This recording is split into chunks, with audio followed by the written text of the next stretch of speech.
এই চারটা বাক্যের শুধু ইংরেজি শিখবে তা নয়, এই চারটা বাক্যকে তোমাদের জীবনে কাজে লাগানো।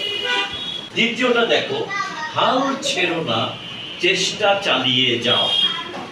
Don't give up, keep trying.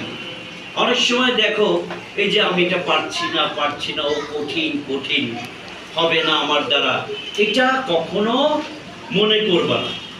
একবার পারছো না, আবার চেষ্টা করো, দেখবে ওটি যেটা কঠিন লাগছে সেটা সহজ হয়ে যাবে। এই জন্য এই কথা এখানে বলছে, ডোন্ট গিভ আপ। কি বলছে? Don't give up, keep trying. হাল ছেড়ো না, চেষ্টা চালিয়ে যাও। কি ঠিক আছে? Yes sir. আমরা কোনো কিছুতে হাল ছেড়ে দেব?